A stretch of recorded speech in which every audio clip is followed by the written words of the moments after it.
Welcome to our video on top cybersecurity interview questions. Are you having a hard time landing that coveted interview, or even worse, bombing interviews left and right? It might be time to start prepping for those tough interview questions. Preparing for interview questions is an important part of the job search process and can greatly increase your chances of getting the job you want. The cybersecurity field is constantly evolving, which means that you need to have a strong understanding of the latest technologies and techniques in the industry. This makes cybersecurity interviews challenging, as interviewers may ask many complex questions about various cyber threats, security controls, and vulnerabilities. By spending time preparing for these questions, you will have the knowledge and skills required to tackle them with ease. And before we begin, if you are someone who is interested in building a career in cybersecurity by graduating from the best universities, or a professional who elicits to switch careers with cybersecurity by learning from the experts, then try giving a shot to Simplilearn's postgraduate program in cybersecurity, with modules from MIT Schwarzman College of Engineering. The course link is mentioned in the description box that will navigate you to the course page, where you can find a complete overview of the program being offered.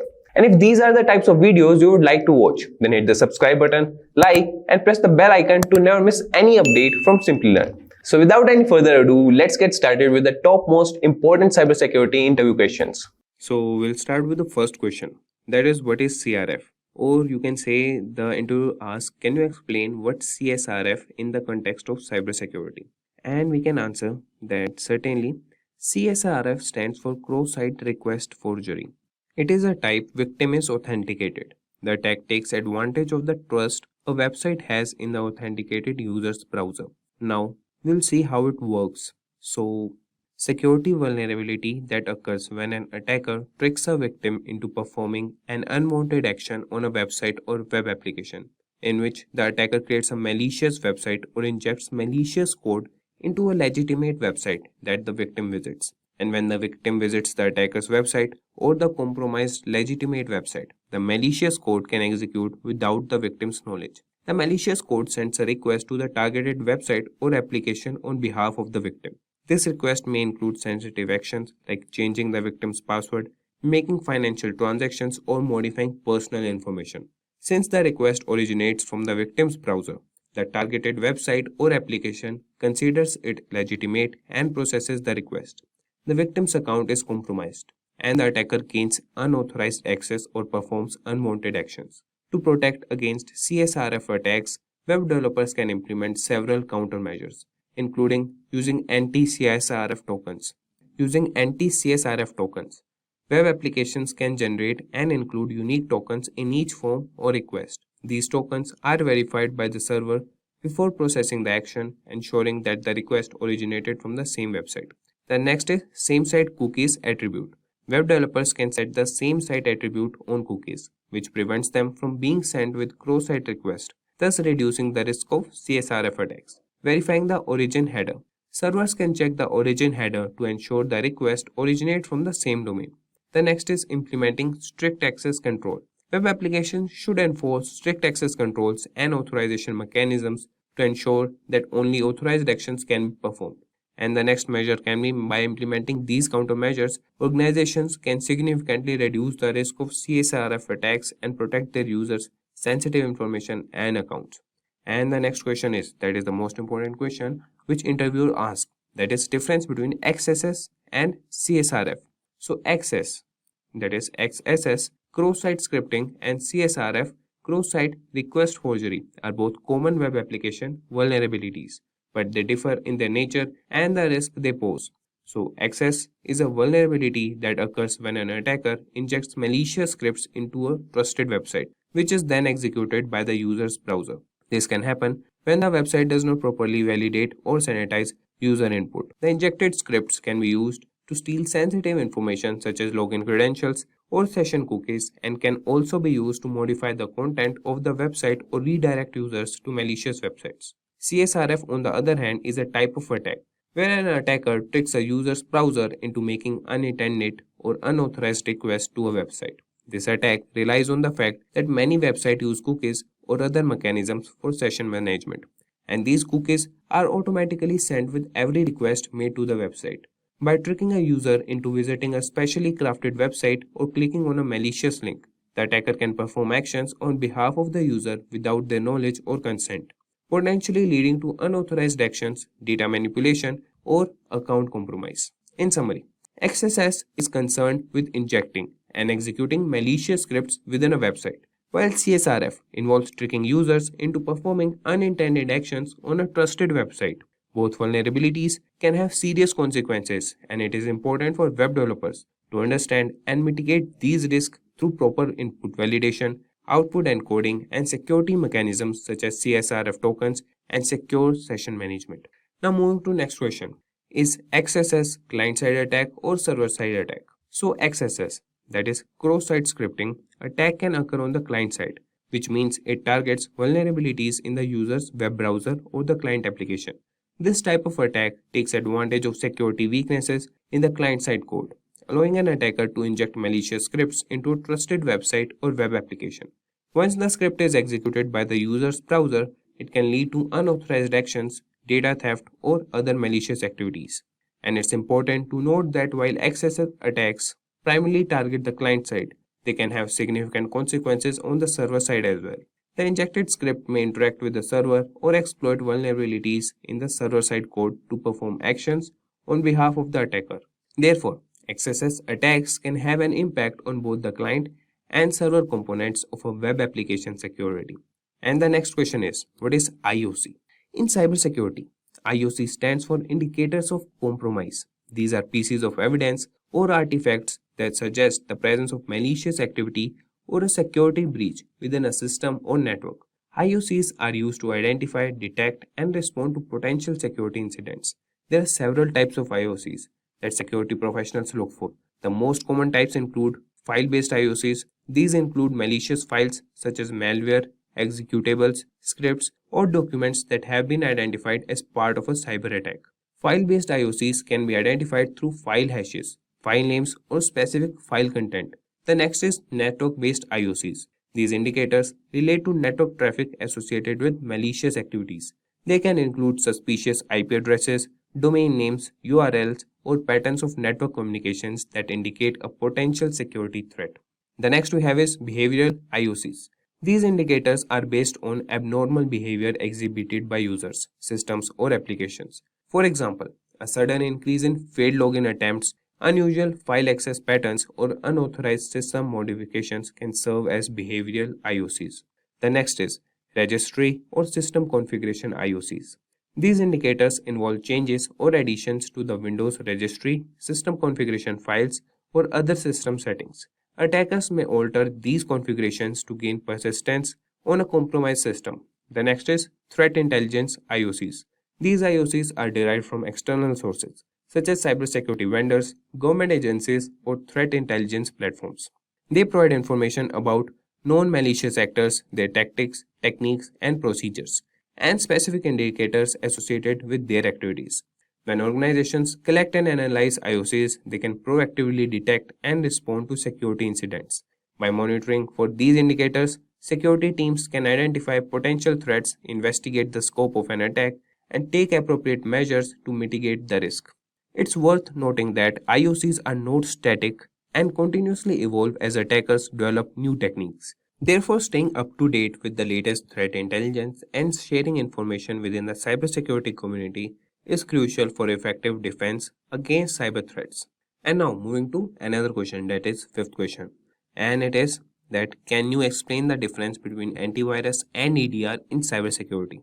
So antivirus and endpoint detection and response, that is EDR, are both important components in cybersecurity, but they serve different purposes. We'll see them. That is, first, antivirus, that is also known as anti-malware software. It is designed to detect, prevent, and remove known types of malicious software such as viruses, bombs, trojans, and ransomware. It relies on signature-based detection, where it compares the code patterns or files or programs against a database of known malware signatures. When a match is found, the antivirus software takes appropriate action to quarantine or delete the infected file. On the other hand, the EDR goes beyond traditional antivirus solutions by providing real-time monitoring, detection, and response capabilities at the endpoint level. EDR solutions are designed to detect and respond to sophisticated and advanced threats that may evade traditional antivirus software. They use a combination of techniques including behavioral analysis, machine learning, and threat intelligence to identify malicious activities and potential threats. EDR solutions continuously monitor endpoints such as workstations, servers, and mobile devices for any suspicious activities or anomalous behavior. They collect and analyze vast amounts of endpoint data, including process executions, network connections, file changes, and system configurations to identify potential security incidents. If a threat is detected, EDR solutions provide detailed visibility into the incident, allowing security teams to investigate, contain, and respond to the threat in real time. While antivirus focuses on known threats and relies on signature based detection, EDR solutions are more proactive and capable of identifying previously unseen or zero-day threats. They offer enhanced threat hunting capabilities, allowing security analysts to search for indicators of compromise, that is IOCs, and identify potential vulnerabilities or security gaps in the environment. In summary, antivirus is an essential component in protecting against known malware, while EDR provides advanced threat detection, real-time monitoring, and incident response capabilities to defend against sophisticated and emerging threats. Combining both antivirus and EDR solutions can significantly enhance an organization's overall cybersecurity posture. Now, moving to another question, that is IPS versus firewall. That is, can you explain the difference between IPS and a firewall in cybersecurity? So, an IPS, that is intrusion prevention system, and a firewall are two distinct but complementary security mechanisms. Let's see the differences between them. So, a firewall acts as a barrier between an internal network and external network, typically the internet. It examines incoming and outgoing network traffic based on predefined rules or policies. Its primary function is to enforce access controls and permit or deny network traffic based on factors such as IP addresses, ports, protocols, and application types. Firewalls work at the network layer, layer 3, or the transport layer, layer 4 of the network stack. On the other hand, an IPS is designed to detect and prevent network-based attacks. It goes beyond the basic access control functions of a firewall. An IPS monitors network traffic in real time, searching for signs of known attack patterns or suspicious behavior. It can detect and block unauthorized access attempts, malware, network intrusions, and other malicious activities. IPS systems are typically placed in line with network traffic and can operate at the network layer, that is layer 3, transport layer, layer 4, or even the application layer, that is layer 7. To summarize, a firewall acts as a gatekeeper, controlling the flow of traffic into and out of a network based on predefined rules. It focuses on access control. On the other hand, an IPS is a more advanced security mechanism that actively inspects network traffic, identifies potential threats or attacks, and takes action to prevent them. It focuses on detecting and preventing intrusions. In practice, organizations often use both firewalls and IPS systems together to provide layered security. Firewalls protect against unauthorized access and filter out unwanted traffic, while IPS systems add an additional layer of protection by actively monitoring and blocking malicious activities. So this was all for firewall and IPS. Now moving to what is security misconfiguration. So, security misconfiguration refers to the improper or insecure configuration of systems, software, applications, or network components that can lead to potential security vulnerabilities. It occurs when security settings, permissions, or configurations are not appropriately defined or implemented, leaving systems and data exposed to potential attacks or unauthorized access. Security misconfiguration can take various forms, such as using default or weak passwords, leaving unnecessary services or ports open, not applying necessary security patches or updates, misconfiguring access controls, or failing to implement secure communication protocols. These misconfigurations can provide attackers with entry points into a system, allowing them to exploit vulnerabilities, gain unauthorized access, or carry out malicious activities. Organizations often face security misconfigurations due to human error, lack of awareness, or inadequate security practices. It's crucial to regularly review and audit system configurations, apply secure defaults, disable unnecessary features, follow security best practices, and stay updated with the latest patches and updates. By addressing security misconfigurations, organizations can significantly reduce their attack surface and enhance the overall security posture of their systems and networks. So moving on to next question, that is what is WAF and its types. So WAF stands for Web Application Firewall. It is a security measure used to protect web applications from various types of cyber attacks. A WAF acts as a filter between the web application and the external network, monitoring and analyzing incoming and outgoing web traffic. There are primarily two types of WAFs commonly used in cybersecurity, that are network-based WAF. This type of WAF is implemented at the network parameter, typically as a dedicated hardware appliance or a virtual appliance. It intercepts web traffic before it reaches the web application server. And network-based WAFs examine packets at the network layer, inspecting IP addresses, ports, and protocols to detect and prevent malicious activities. They are effective in protecting multiple web applications hosted on the same network infrastructure. And the next is host-based WAF. This type of WAF is installed directly on the web application server or within the application itself. It operates at the application layer and has a deep understanding of the application structure and logic. Host-based WAFs monitor and analyze HTTP, HTTPS traffic, inspecting the content of requests and responses. They are often integrated as a module or a plugin within the web server or the application framework. Host-based WAFs provide granular control and can protect specific applications or modules within a server. Both network-based and host-based WAFs have their strength and can complement each other for enhanced security. Network-based WAFs are suitable for large-scale protection across multiple applications and servers, while host-based WAFs offer more precise control and visibility into application-specific vulnerabilities and attacks. It's important to note that while WAFs are valuable in safeguarding web applications, they should be used in conjunction with other security measures like regular application patching, secure coding practices, and vulnerability assessments to ensure comprehensive protection against evolving cyber threats. Now we'll see another question, that is, could you please explain the difference between blue teaming and red teaming? So, blue teaming and red teaming are two distinct approaches used in cybersecurity to enhance the overall security posture of an organization. And blue teaming primarily focuses on defense and proactive measures. Blue teams are responsible for protecting the organization's assets, systems, and data from potential threats and attacks. They typically include cybersecurity professionals within the organizations who work to identify vulnerabilities, monitor networks, and implement security controls. Blue teams conduct risk assessments, perform security audits, and develop incident response plans. They also monitor security systems, analyze logs, and use various tools to detect and mitigate threats. Essentially, blue teams act as a defenders, ensuring that the organization's defenses are strong and resilient. On the other hand, red teaming takes an offensive approach. Red teams are independent groups or individuals who stimulate real-world cyber attacks to evaluate the effectiveness of the organization's security controls and practices. Their goal is to identify weaknesses, gaps, and vulnerabilities in the system. Red teams use tactics similar to those of real attackers, such as social engineering, penetration testing, and vulnerability assessments to uncover potential security flaws. By adopting the perspective of an attacker, red teams provide valuable insights into the organization's security vulnerabilities, allowing the blue team to improve their defenses. In summary, blue teaming is focused on defense, while red teaming is focused on offense. Blue teams work to prevent and mitigate cyber threats, while red teams act as adversaries to identify weaknesses and improve the organization's security. The collaboration between blue and red team is crucial in maintaining a strong security posture and effectively protecting sensitive information. So this was all.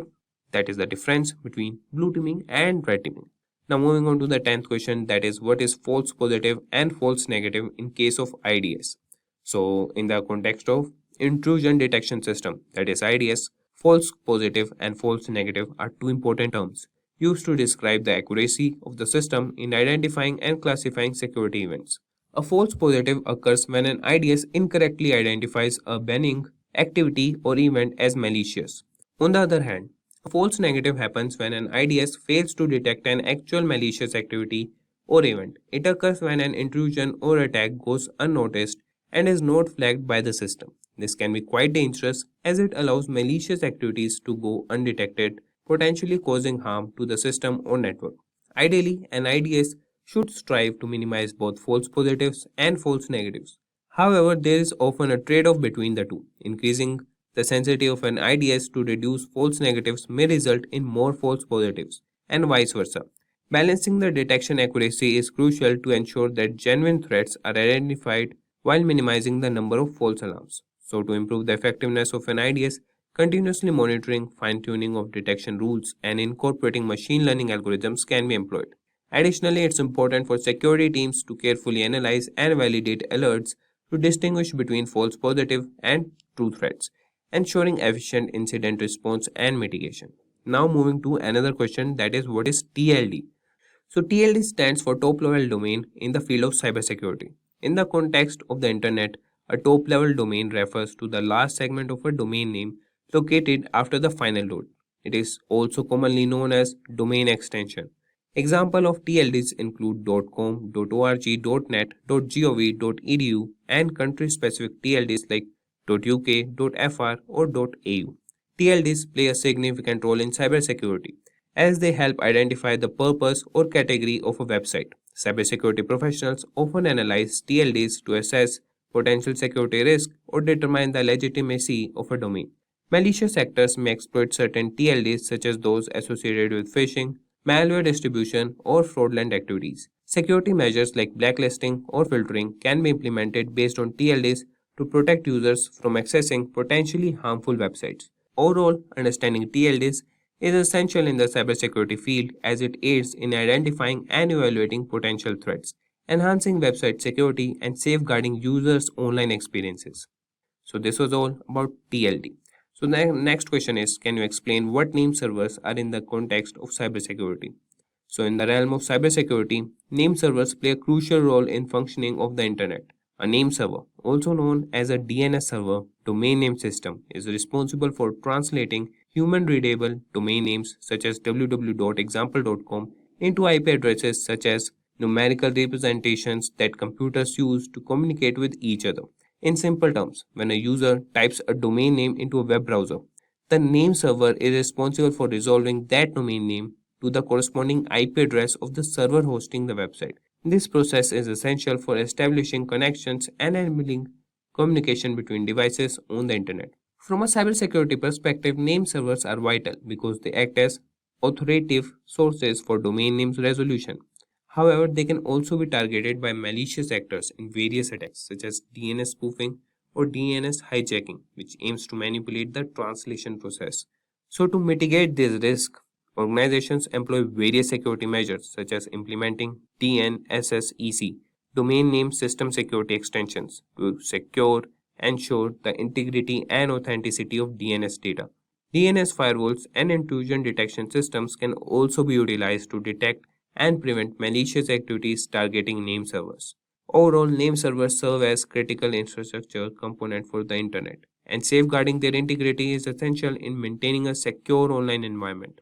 So the next question is, what is canonical name in the context of cybersecurity? So canonical name refers to a standardized and authoritative name assigned to a network resource, such as a domain, host, or IP address. It is used to establish a consistent and unambiguous naming convention across different systems and networks. The canonical name serves as a unique identifier for the resource, ensuring that it can be accurately located and accessed within a network or across the internet.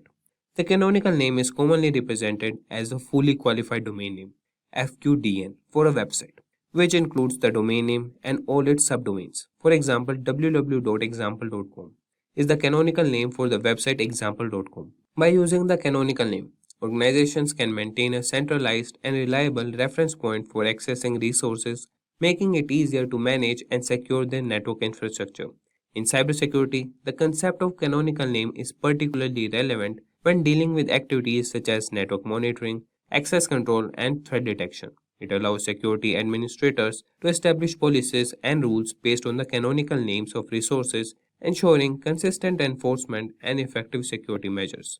By leveraging canonical names, organizations can enhance their cybersecurity posture by effectively managing and protecting their network resources, facilitating accurate identification and control of assets, and enabling efficient incident response and mitigation strategies.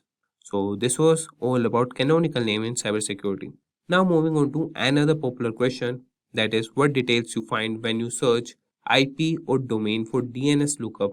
So, when performing a DNS lookup for an IP domain in the field of cybersecurity, there are several key details that can be obtained. These details provide valuable information for assessing the cybersecurity posture and potential risk associated with the IP or domain in question. Here are some important details that can be found. That is IP or domain ownership. So the DNS lookup reveals the registered owner of the IP address or domain. This information helps identify the entity responsible for the IP or domain and can be useful in determining its legitimacy. The next is IP or domain reputation. The DNS lookup may provide information about the reputation of the IP or domain. This reputation score indicates whether the IP or domain has been involved in malicious activities in the past. High reputation scores indicate a secure or lower risk level, while low scores may suggest a higher risk of involvement in cyber threats. The next we have is IP or domain geolocation. The geolocation information obtained from the DNS lookup reveals the physical location associated with the IP or domain. This can be useful in identifying potential jurisdictional issues and determining the origin of suspicious activities. The next we have is IP or domain history. The DNS lookup can uncover historical data related to the IP or domain. This includes information such as previous ownership, changes in IP addresses, or change in domain registration details. Examining the history can help identify any patterns or suspicious behavior or previous involvement in cyber incidents. The next is DNS records. The DNS lookup provides information about the DNS records associated with the IP or domain.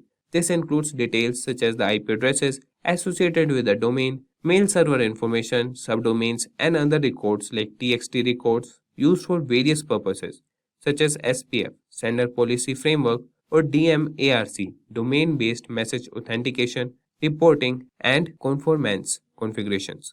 The next is IP or domain blacklisting.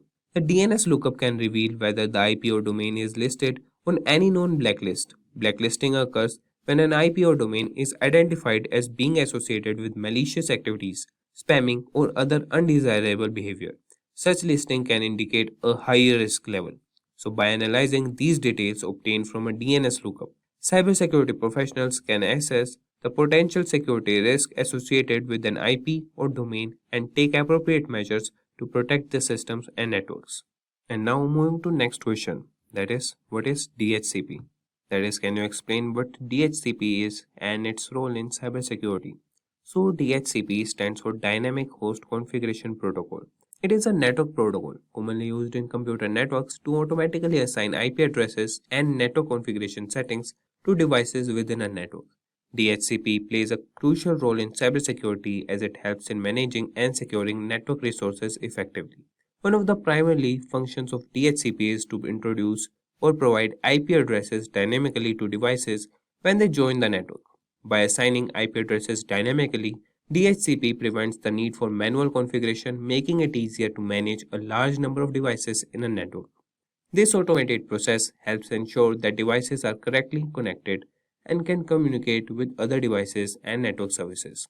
In the context of cybersecurity, DHCP helps in enhancing network security by enabling features such as IP addresses management and network access control. Here's how, that is IP address management. DHCP allows network administrators to centrally manage IP addresses. By controlling IP address assignments, administrators can prevent unauthorized devices from connecting to the network. This helps in mitigating the risk of unauthorized access and potential security breaches. The second is network access control. DHCP can be used to enforce network access control policies. For example, an organization can configure DHCP to assign different IP addresses that ranges or provide specific network settings based on user roles or device types. This allows for granular control over network access, ensuring that only authorized devices can connect to specific network segments or services. Additionally, DHCP servers can be configured to provide additional information to connected devices such as DNS server addresses, default gateway settings, and other configuration options. By centrally managing these settings, DHCP reduces the likelihood of misconfigurations that could introduce security vulnerabilities. Moving to next question, that is, what is CVE? Which authority generate CVE? And we'll answer, CVE stands for Common Vulnerabilities and Exposures. It is a system used in the field of cybersecurity to identify and track known vulnerabilities in software and hardware. The purpose of CVE is to provide a standardized way of referencing and discussing security vulnerabilities across different organizations, vendors, and researchers. The authority responsible for generating CVEs is the MITRE Corporation. That is, MITRE is a non-profit organization that operates the CVE program under contract with the National Cybersecurity FFRDC, that is, Federally Funded Research and Development Center. They maintain the official CVE list, assign unique identifiers to vulnerabilities, and facilitate the sharing of vulnerability information among cybersecurity professionals and organizations. By assigning a CVE identifier to a specifically vulnerability, MITRE enables cybersecurity researchers, vendors, and organizations to refer to vulnerabilities consistently, allowing for effective communication and collaboration in addressing and mitigating the identified security issues. So, this was the explanation. So, we can also think of providing an example of a CVE identifier. So, let's take an example of CVE 2021 34567. In this case, CVE 2021 represents the year the vulnerability was assigned or discovered, and 34567 is a unique numerical identifier. By referring to this CVE identifier, security professionals can easily search for information related to the specific vulnerability and access details such as its description, severity, affected software versions, and recommended remediation steps. Now, moving to another question, that is, what is a loopback address? So, a loopback address refers to a specific network address that allows a device to send and receive data to itself. It is commonly represented by the IP address, that is 127.0.0.1 in IPv4 or ::1 in IPv6. The loopback address is often used for testing and troubleshooting purposes, as it enables a device to simulate network communication without actually sending data or a physical network. When a device communicates with the loopback addresses, the data packets are routed internally within the device's network stack, bypassing the physical network interface. This allows the device to test its own network services or applications without relying on external network connectivity. By sending data to the loopback address, a device can verify the functionality and integrity of its networking protocol, software, or security configurations. From a cybersecurity perspective, the loopback address can be valuable during the development and testing of security measures, such as firewalls, intrusion detection system, or antivirus software. It allows security professionals to assess the effectiveness of these measures by emulating attacks or monitoring the device's response or stimulate malicious activities, all within the controlled environment of the loopback interface. Additionally, the loopback address is sometimes used by software developers to create a local development environment. By running services on the loopback address, developers can test and debug their applications without exposing them to potential external threats or interfering with other network resources. In summary, the loopback addresses provide some means for a device to communicate with itself internally, offering a convenient and secure method for testing, troubleshooting, and software development in the field of cybersecurity. And moving to the next question, that is 18th question. Here, we will explain the concepts of threads and processes.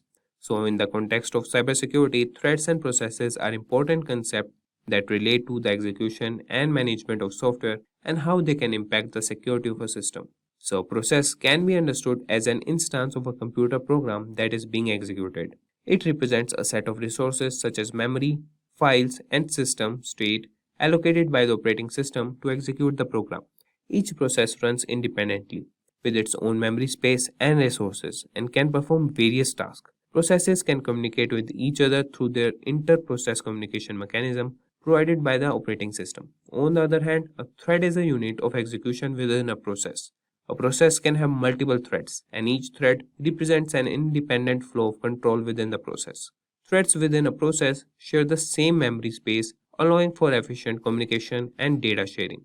By utilizing threads, a program can execute multiple tasks concurrently, improving performance and responsiveness. From a cybersecurity perspective, understanding threads and processes is crucial. Malicious actors can exploit vulnerabilities in processes or threads to compromise security system. For example, a vulnerability in a process might allow an attacker to execute arbitrary code, gain unauthorized access to sensitive data, or manipulate system resources. Similarly, if a thread is compromised, it could be used to execute malicious code, bypass security mechanisms, or launch attacks on other threads or processes. To enhance cybersecurity, it is important to secure processes and threats by implementing various protective measures. This includes regularly updating software to patch known vulnerabilities, employing secure coding practices to prevent common programming errors, implementing access controls and permissions to limit process privileges, and utilizing robust monitoring and intrusion detection system to detect and respond to potential threats. In summary, processes and threats are fundamental concepts in cybersecurity as they determine how software is executed and how resources are allocated.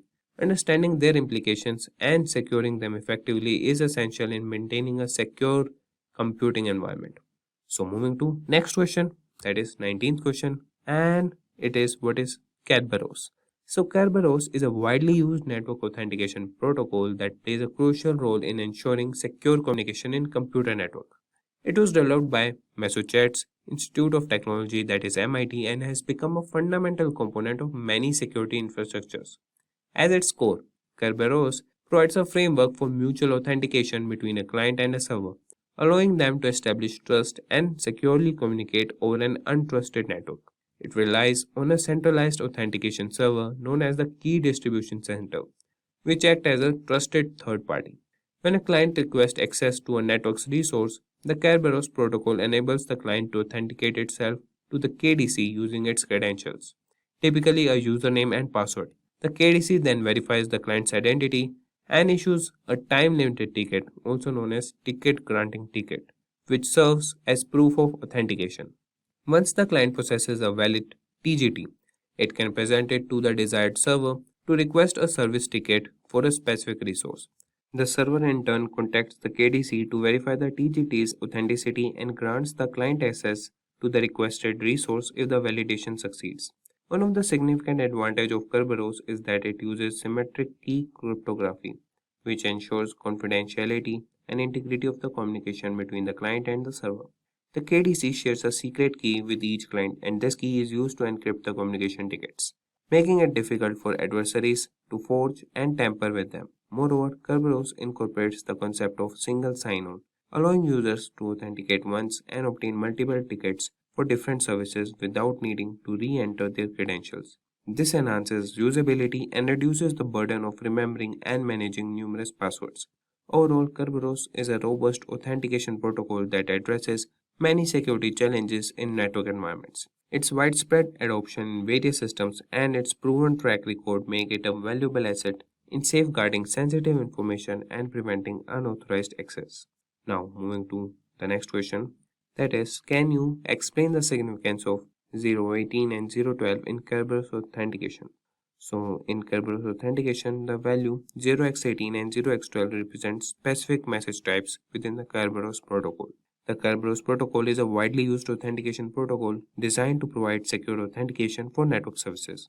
In Kerberos, each message exchanged between the client and the key distribution center has a special message or a specific message type associated with it. These message types are represented by hexadecimal values. So 0x18 corresponds to the message type KRB underscore AS underscore REQ, which stands for Kerberos Authentication Service Request. This message is sent by the client to request a ticket granting ticket from the KDC. The TGT is then used to request service tickets for specific services. 0x12 represents the message type that is KRBTGSREQ, which stands for Kerberos Ticket Granting Service Request. This message is sent by the client to the KDC to request a service ticket for a particular service. The client includes the TGT obtained from the KRB underscore AS underscore REQ message and specifies the desired service. These message types are essential in the Kerberos authentication process as they allow the client and the KDC to exchange the necessary information for authentication and authorization. The Kerberos protocol uses the message types to ensure secure communication and prevent unauthorized access to network services. Overall, the values 0x18 and 0x12 in Kerberos authentication represent specific message types within the Kerberos protocol, enabling the secure exchange of authentication and authorization information between the client and the KDC. And the next question we have is define unicasting, multicasting, and broadcasting. So unicast, multicast, and broadcast are the three methods by which we transmit data over a network. So unicast, it sends the information from a single user to a single receiver. We use this for point-to-point communications. And multicast, here data is sent from one or more sources to multiple destinations. Then we have broadcast, that is known as one-to-all, that is the communication is between a single user and several receivers. And the next question is explain SSL encryption. Secure Sockets Layer SSL is the standard followed in the security and knowledge industry to develop encrypted connections between the browser as well as the web server. This standard ensures that data privacy is maintained and that online transactions are protected from external attacks. The following steps have to be followed to establish an SSL connection. The browser will connect to the web server, which is secured by SSL. The browser will send a copy of the SSL certificate. The browser verifies if the SSL certificate is trustworthy. If trustworthy, the browser will send a message to the server requesting to establish an encrypted connection. The web server acknowledges and starts to build an SSL encrypted connection. The encrypted SSL communication begins between the browser and the web server. And now we have the 23rd question, that is what steps will you take to secure a server? So the Secure Socket Layer SSL is a protocol where data encrypting and decrypting will protect it from being intercepted by authorized users. The simple ways to secure the server are as follows. Ensure that the password for root and administrative users is secured. New users can be included in the system now. They will manage the system as per the policies established.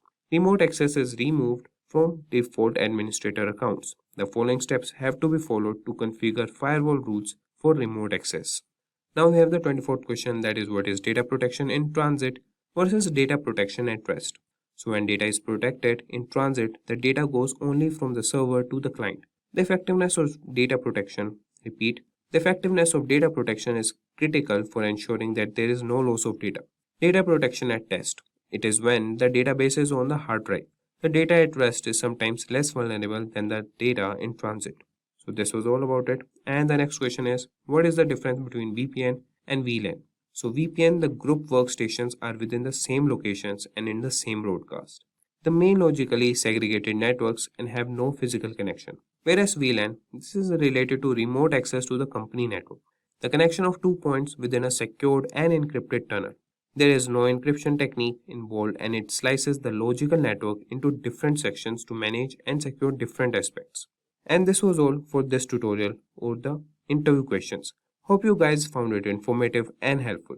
Let's take a minute to hear from our learners who have experienced massive success in their careers. Hi, I'm Philip. I'm 61 years old and last year I upskilled with Simplilearn's postgraduate program in cybersecurity after working 30 years in the IT sector in various different profiles. I'm happy to tell you that I was able to clear and pass my CISSP and CCSP certification exams on the first attempt after taking the course. The course, I must say, was packed with practical examples. It was led by highly skilled certified instructors with many companies before as a security analyst and architect on a contract basis, but I needed some stability, which I got with the job I just started with Infosys as a cybersecurity consultant. Happened on the first. And if you like this session, then like, share and subscribe. If you have any questions, then you can drop them in the comment section below. Thanks for watching. Stay tuned. Hi there, if you like this video, subscribe to the Simplilearn YouTube channel and click here to watch similar videos. To nerd up and get certified, click here.